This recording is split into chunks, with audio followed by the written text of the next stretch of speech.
The Lady in the Dream. Written and told by Kiefer Adams. Sir Topham Hatt is proud of all of his engines on the magical island of Sodor. There's Thomas the Tank Engine, Edward the Wise Blue Engine, Henry the Green Freight Engine, Gordon the Proud Express Engine, James the Red Vein Tender Engine, Percy the Small Green Saddle Tank Engine that loved pulling the mail, and Toby the Steam Tram. Together they all worked on Sir Topham Hatt's railway, making him proud and providing what he liked to call the 3 R's, being responsible, reliable and really useful. One night in the shed, Thomas returned after a long day's work and found the other engines complaining. "You really had to bring up that monster, didn't you, Percy?" grunted Gordon. "I'm sorry," grumbled Percy, "but all I said was it's been a very long time since Diesel 10 was on our railway." "And for good reason too," snorted Henry. "I keep thinking about that demonic creature and I don't wish to think about it any further." "Yes, you wouldn't be saying that if there wasn't a draft in the shed," Gordon insisted. Thomas didn't know what to make of it all. He wanted to ask Edward, but noticed that the old blue engine looked rather tired, as if he was not listening to the conversation at all. "You all right, Edward?" Thomas inquired. "You don't look like you've slept in days." "I'm fine, Thomas," said Edward. "I just had a long day, is all. Come on, everyone. I think we should call it a day." "Quite right, Edward," said Gordon. "Perhaps silly little green engines can stop chatting about monstrous diesels for once." Percy rolled his eyes as the engines turned in one by one to the shed. As the evening went on, Edward tried to sleep, but found that he kept waking up every so often. He couldn't describe what he was dreaming. First, he dreamt of a magnificent railroad, which was glowing green. Then, he dreamt he was in the middle of the mountains, and a train whistle, unlike anything he'd ever heard before, was echoing all around him. It was like he was out at sea, and a siren was calling him, pulling him forward, so to speak, to the majestic, angelic noise that hypnotized Edward. Edward also had a horrible dream of the Big Dipper, the largest viaduct on the island, collapsing under pressure. Each time Edward woke up, he was glad to be back in the shed again, but every time he went back to sleep, the same dreams would repeat over and over again, causing Edward to worry even more as the night went on. The next morning, dark clouds formed across the Sodor railway. As he bustled about the yard, Percy complained bitterly. "Silly engines," he muttered. Percy was not only cross about being told not to speak of Diesel 10, but the draft in the shed had also been caused by him too. The troublesome trucks had given Percy a run for their money, and they had crashed into the side of the shed. Percy had insisted it wasn't his fault, but the other engines were quite divided.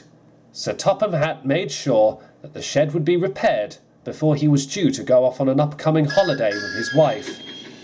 But for Thomas, a drafty shed was the least of his problems. "I'm worried about Edward," Thomas said to Gordon and James. "Have you two noticed he doesn't look well?"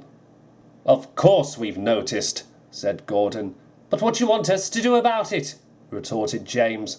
"Well, we're supposed to support each other if we're struggling," puffed Thomas. "I don't know what's wrong with Edward, but he looks very troubled." "You're telling me," said James. "I came home last night from the late-night goods, and all I heard from him was groaning and whimpering. Whatever he's dreaming about, it must be horrible." "You shouldn't worry about Edward, little Thomas," said Gordon. "We've all got our work to do. And besides, Sir Topham Hatt has other things to worry about. He wants to improve the railway, and the last thing he needs is a silly little tank engine concerned for engines who don't go to sleep when they should." Before Thomas could say anything else, Gordon puffed crossly away. James was also annoyed. "Yeah, what he said," he huffed, and he too departed. Thomas sighed. "Oh, Edward," he said to himself, "will you ever feel better?" Unfortunately, James did not have a good day. The trucks nearly pushed him off the rails, and he had biffed them so hard in return that they had crashed into some buffers and had spilled their load. Sir Topham Hatt told James that until he could be trusted again with goods, he would stay in the shed until further notice. James returned to the shed later that evening. Gordon, Henry, Thomas and Percy were already asleep. Gordon was struggling too, because it was his turn to sleep near the drafty part of the shed. James was just about to close his eyes when he heard whimpering.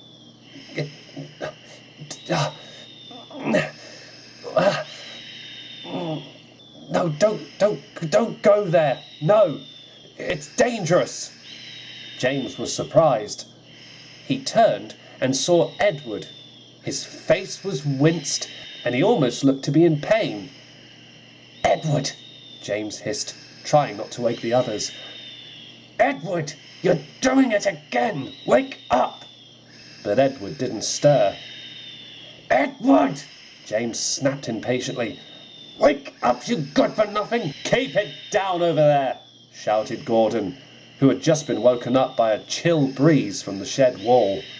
James reluctantly gave up and tried going to sleep. But Edward's whimpering kept him awake all night long. The next day, Sir Topham Hatt instructed Edward to take a truck of scaffolding to the shed. The workmen soon had it built up and were preparing to order the bricks that would be needed to repair the shed. As Edward waited, Toby puffed past with Henrietta. He looked rather concerned. "Hello, Edward. Are you all right?" "Why do you ask?" replied Edward. "You look as if you've seen better days," said Toby. "Thomas came to see me at my shed yesterday. He's been quite worried about you. He says you've not been sleeping well." "Oh, don't worry about me, Toby," said Edward. Toby gave a sympathetic look. "Edward," he said firmly, "I know when there's something wrong with an engine. Have you told Sir Topham Hatt?" "There's too much work to do," puffed Edward. "I can't bother him now. He needs to sort out his holiday, and we must get everything like this shed repaired in good time." "Very well, Edward," said Toby. "But if you do need to speak to anyone, we're all here for you." Toby puffed away with Henrietta in tow. Edward sighed. Soon he made his way to the harbour to collect more supplies. He tried his best not to show that he was tired or struggling with his work. Edward made good time as he arrived at the harbour, but he kept thinking about what he had dreamt over the last couple of days. His most recent dream had seen him follow a mysterious engine into the mountains, but he could only make out its wheels. As Edward turned a corner, pondering over this, he heard a voice. "Good afternoon, Edward." Edward jumped, but standing before him was Sir Topham Hatt. "Good heavens, Edward," he said. "In all the years I've known you, I've never seen you jump like that before. Is everything all right?" "Everything's fine, sir," stuttered Edward.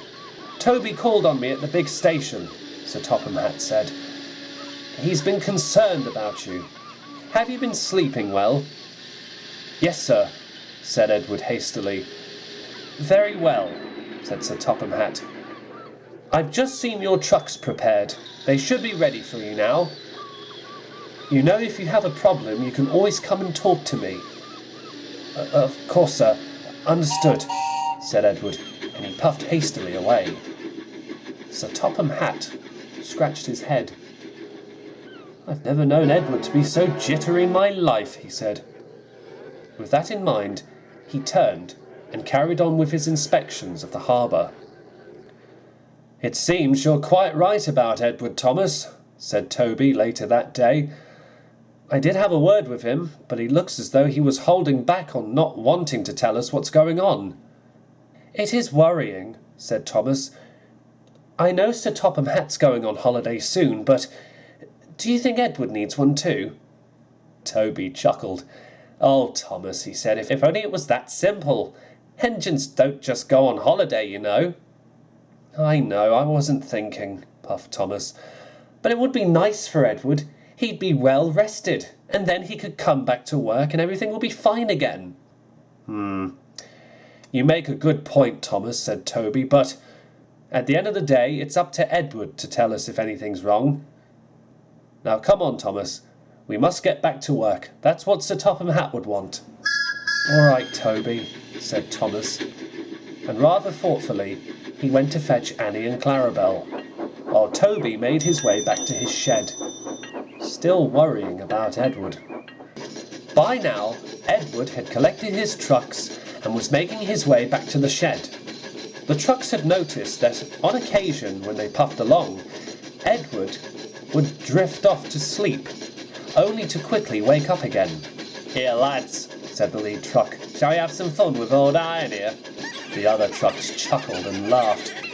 By this point, Edward was just about to close his eyes again, but they shot open immediately when he felt a slight biff from behind. "Stop that!" he ordered. The trucks chortled. They surged forwards and caught Edward by surprise. "Stop!" he wailed. "What are you doing?" The trucks pushed Edward faster and faster down the line. "Wakey, wakey!" they wailed. Edward tried to apply his brakes, but they were useless against loaded, surging trucks. Presently, he began to go faster and faster, and up ahead he could see a sharp bend coming into view. "Please stop!"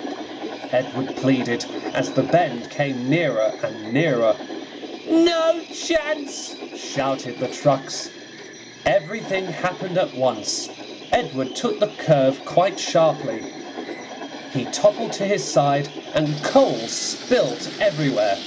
The trucks bumped into his tender, then came off the rails one by one.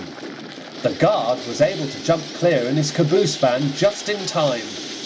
Edward groaned and whimpered as the crash echoed across the valley. "But my buffers," he coughed. But the trucks didn't care. They giggled and laughed in their silly way. Edward felt the world turn black as he groaned with more pain. "Edward, Edward." When Edward came to, he was surprised to hear a soft voice calling for him. He looked around and found that he was on a railway he didn't recognize. He could see beautiful, colourful mountains, and the tracks around him seemed to glisten with a golden substance. Then he heard the very whistle he had heard in his dreams. Puffing towards him was a beautiful open-cab tank engine with a golden smoke box.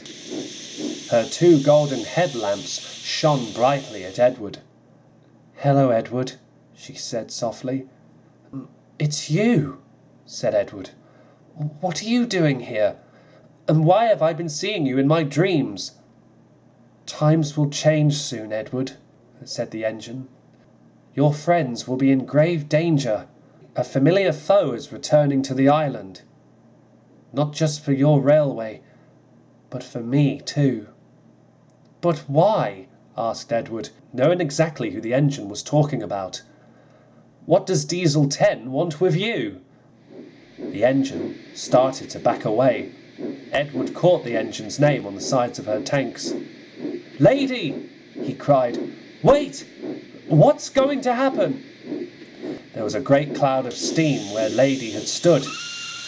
"Wait! Wait! Wait!"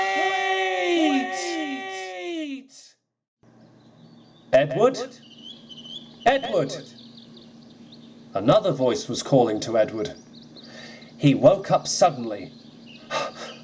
What? Calm down, Edward. You're at the works. Edward looked around. Dusk was falling, and sure enough, he was in the workshops. And standing in front of him was Sir Topham Hatt. What happened? Gasped Edward. You were involved in a nasty accident, Edward, said Sir Topham Hatt.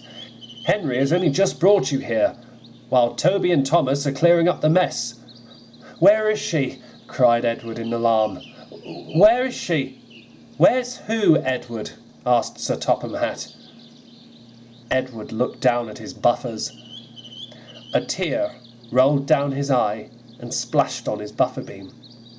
I think, Edward, we need to have a talk, said Sir Topham Hatt. It's clear that you've not been sleeping well at all. Edward partially explained everything, but he didn't want to admit his dreams. Once we get you repaired, said Sir Topham Hatt, after Edward had explained everything, I think I need to decide who will come with me on my holiday. One of you needs a break. And with that, Sir Topham Hatt turned away. Edward looked at his buffers once again. Oh, lady, he sighed. And for the first time in a while, Edward drifted off to sleep, while the men began to repair him, still unsure what he had experienced. A week or two later, 2 diesel shunters were sitting in a small yard on the other railway. Is this where the boss said he was going to meet us? Asked Dodge curiously. Of course it is, retorted Splatter. If he had not, he would have said, go to that yard, or go to this yard, or wait for us at a bridge, or wait for me here like I told you to, you morons, called a familiar voice. The diesels froze as Diesel 10 rolled in, his claw clenched and a sly grin spread on his face. Boss, why do you want us to go on ahead of you? Splatter asked. Because I wanted to make it look like the Fat Hat wants your services. One of his little puffball engines is going away with him, and so you two will offer your services for that engine. Got it? Yeah, I suppose, said Dodge, but then get going! Diesel 10 bellowed. Splatter and Dodge didn't want any further trouble. They rolled away. There's a small canyon on the island which I want to do some artwork to, Diesel 10 insisted. Meet me there once I arrive. Got it, boss, grimaced the Diesels. Diesel 10 cackled with delight. Years ago, I took on the lost engine. Now, I'll be able to finish those puffballs once and for all. Isn't that right, Pinchy? The claw clapped 3 times as Diesel 10 rolled away. But of course, we all know what happened next, don't we?